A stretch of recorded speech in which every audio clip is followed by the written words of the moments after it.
Bonjour à tous, bienvenue dans ce tout premier numéro de l'émission Vision et Impact. Une émission qui met en lumière les activités mais aussi les projets des associations et des ONG. Alors aujourd'hui nous sommes à l'association Didjo. L'association Didjo, c'est une association basée au Togo qui œuvre pour le bien-être de tous. Et nous sommes avec la directrice exécutive, il s'agit de Madame Laetitia Flore Adiassou. Bonjour Madame. Bonjour Honoré. Merci de nous accueillir dans votre magnifique cadre, l'association Didjo. Merci à vous aussi pour l'opportunité. D'accord. Alors, on va parler bien sûr de l'association, de voir un petit peu comment vous fonctionnez à votre niveau, de parler de vos projets aussi aujourd'hui. Alors, l'association Didjo, d'abord dites-nous quels sont exactement les objectifs de cette association. Merci Honoré encore une fois pour l'opportunité. Oui. L'association Didjo est une association qui œuvre pour contribuer à l'amélioration des changements de vie sociale et économique des populations, et cela dans une démarche participative et dans un développement durable humain. Autrement dit, l'association Didjo lutte contre la déscolarisation des jeunes, lutte pour l'emploi des jeunes, pour le développement des communautés, pour la lutte contre la pauvreté dans le monde et sur le territoire togolais. D'accord, autant d'objectifs que vous avez dans cette association. Alors certainement que vous menez des actions qui vont à l'endroit d'une certaine couche de la population ou bien de toute la population. Parlez-nous de votre cible. Quelle est la cible de l'association Didjo? L'association Didjo travaille avec tout le monde. Donc c'est l'une de nos piliers pour avancer, c'est l'égalité pour tous. Peu importe ton orientation sexuelle, peu importe ton travail, peu importe ton métier, ta situation de vie, tu peux approcher l'association.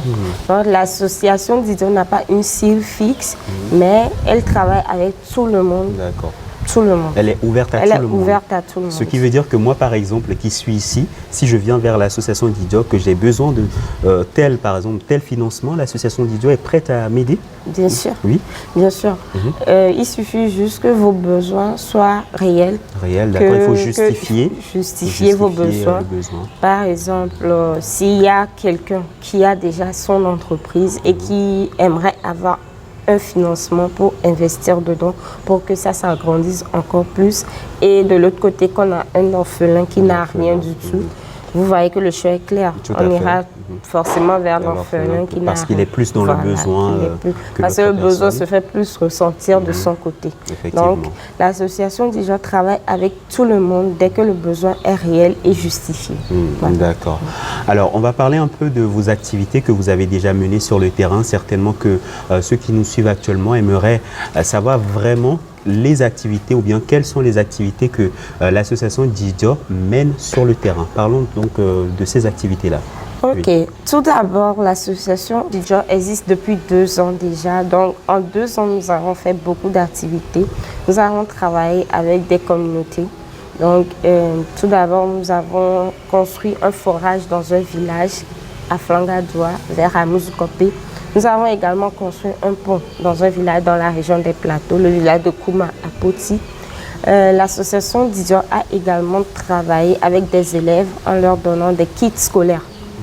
Et également dans la période à pandémie de Covid-19, l'association Didjo a distribué des kits alimentaires dans plusieurs foyers, dans différents quartiers de Lomé. Donc l'association Didjo aussi a fait des appuis financiers à des jeunes dames dans plusieurs situations difficiles. Donc le projet, nous avons également fait un projet parrainage qui a consisté à ouvrir des ateliers à 10 jeunes filles qui exercent des métiers aujourd'hui, qui ont leur emploi aujourd'hui. Donc c'est un petit résumé de ce que nous avons fait en 2 ans. Donc voilà. Autant d'activités que vous avez menées depuis la création de votre association, donc l'association Didjo. Alors tout dernièrement, vous avez lancé une campagne de sensibilisation dans la localité de Gapé-Podi, une campagne de sensibilisation à l'assainissement. C'est bien ça, dénommée ATPC. Parlez-nous de ce projet. Ok, tout d'abord, la TPC signifie assainissement total piloté par la communauté. Déjà dans le titre, on voit que tout doit venir de la communauté. Oui. Donc le projet ATPC consiste à amener la communauté à avoir un environnement sain. Donc la localité ne s'est pas choisie au hasard, non. Le besoin s'est fait ressentir. Tout d'abord, l'association Dijo a cette démarche de mener une enquête avant toute activité. Donc, préalablement, nous avons mené une enquête dans la zone de Kodi où le besoin prioritaire qui s'est fait ressentir venant de la population a été des latrines. Donc, la stratégie adoptée, c'est l'ATPC parce que ça serait un peu trop facile, on va dire, d'aller et de construire des latrines. Certains ne l'utiliseraient même pas. Voilà, ils ne comprendront pas vraiment l'objectif visé. Voilà, donc tout d'abord, la stratégie, c'est de comprendre pourquoi est-ce qu'il n'y a pas de latrine. Parce qu'on sait bien qu'ils ont eux-mêmes construit leur propre maison, mais pourquoi il n'y a pas de latrine? Donc voilà, la première étape de l'ATPC, c'était de faire le déclenchement. Voilà. Donc, le déclenchement qui consiste à faire comprendre à toute la population qui sont encerclés par leur propre sel, leurs propres déchets, qu'ils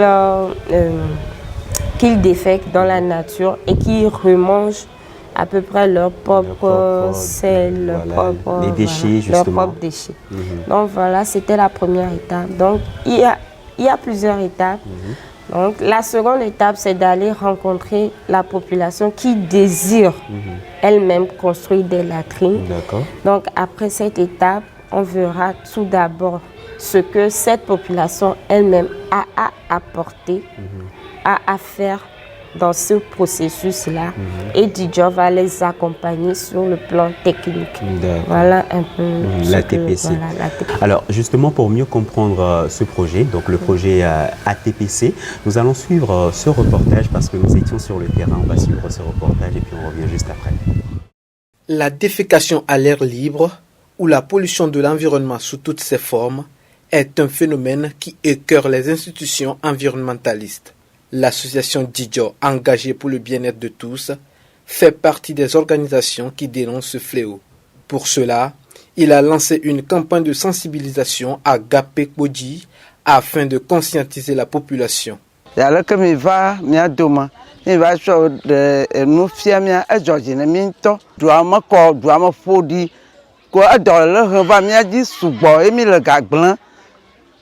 Mia gagbon tolo cha fudana mimi gagbon ku ametichi oku de vieux kwatata ni diba mia va wa gbotia na mi na masana va do mia malo cha kemile djwamia mimi na gazere fike mi anto mi dia kon ba gboti mele agboti public mele mi na gazere fike mi anto mi di enu ko mi va po djwama me nya popo e me nya popo na mi anto va me nya nyebe mi ba trona lo nya ba gbeme nous y a la trova mi gbo nous comme on a tenu gbegble mi ya dasio la trova nous que mi kova fiamia e mi azoro nya toji bon ne mi me zoro jiwa adorale ku do nu ava fa mi gbo avantage nuire ko yen no peut bon ngonde de monue e mi ayire ngogwe ne nu ko ji mi afete milero wa nous que mi kova ne mi e mi asoro nu le mo e que mi na be mi ajira mi aro ko gboro e dwamo ne ko.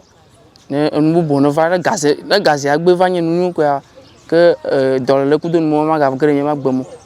habitants conscients des dangers auxquels ce phénomène les conduit sont prêts à construire des toilettes publiques, voire même privées, afin de préserver leur santé, tout en demandant l'assistance de l'association Dijo. On a fait une activité pour le lancement de notre projet. Le projet est nommé ATPC, Assainissement total piloté par la communauté.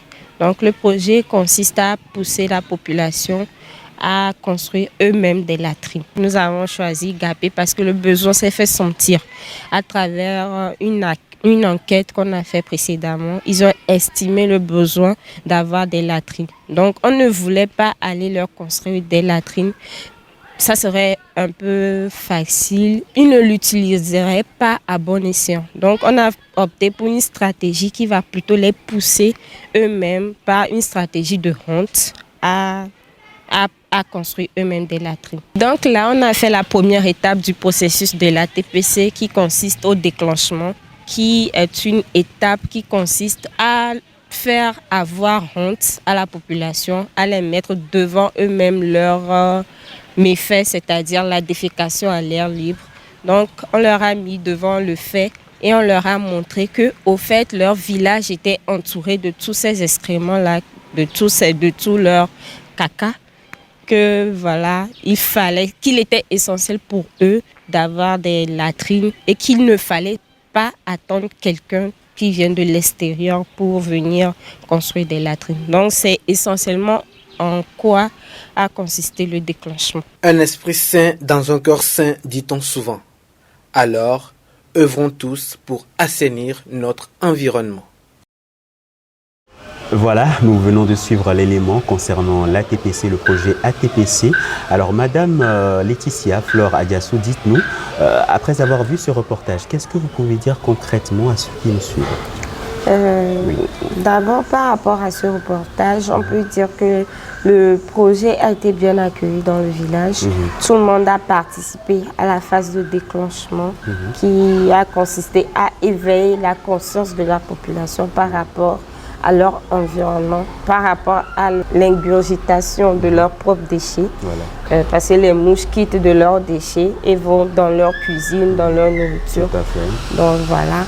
C'est une phase qui a été bien réussie à Gapekoundi parce que la population a été d'accord, voilà, a bien accueilli le projet. Oui. Donc c'est ce qui nous amène bientôt à la deuxième phase qui constitue à rencontrer la population qui est désireuse de construire elle-même ses latrines, ses propres latrines. Donc Didio va accompagner sur le plan technique ces constructions-là. D'accord.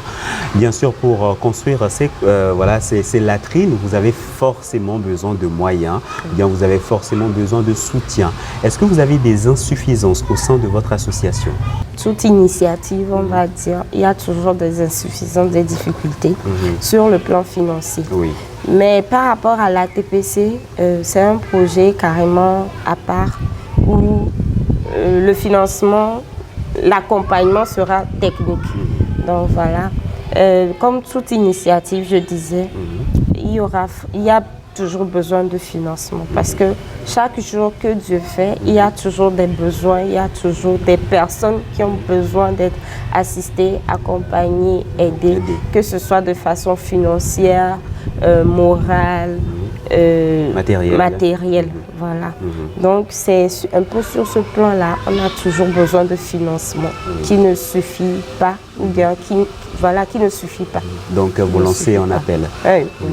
Donc toute personne désireuse de vouloir accompagner l'association Dijon sur un quelconque plan financier, moral, par sa propre personne, par sa présence, voilà. L'association est grande ouverte. D'accord. Alors certainement qu'il y a des contacts sur lesquels on peut joindre l'association pour bien sûr collaborer avec elle. Nous avons un numéro WhatsApp qui est le +228 92 43 70 70 et nous avons également des pages Facebook et des pages Instagram. Notre page Facebook est nommée Dijon avec D majuscule, D-Z-I, D-Z-O.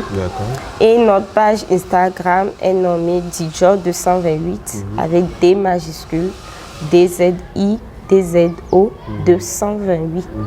Voilà. D'accord, voilà donc pour les contacts à l'endroit de l'association Dijon et surtout n'hésitez surtout pas à approcher cette association puisque déjà quand vous approchez cette association vous allez repartir très heureux puisque c'est le nom de votre association Dijon qui veut tout simplement dire la joie, c'est ça? C'est ça. D'accord. Merci beaucoup à vous Madame Laetitia Flore Adiassou de nous avoir reçus dans vos locaux ici à l'association Dijon. Merci Honoré et j'espère que vous allez passer un bon moment à l'association. C'est un plaisir en tout cas. Merci. Merci à vous. Et oui, l'association Dijon, elle a des visions. Elle veut concrétiser ses visions pour bien sûr impacter sa population. Pour la joindre, n'hésitez surtout pas à contacter les numéros qui s'affichent en bas de votre écran. On se donne rendez-vous bien sûr la prochaine fois pour une nouvelle émission Vision et Impact. Excellente journée à tous.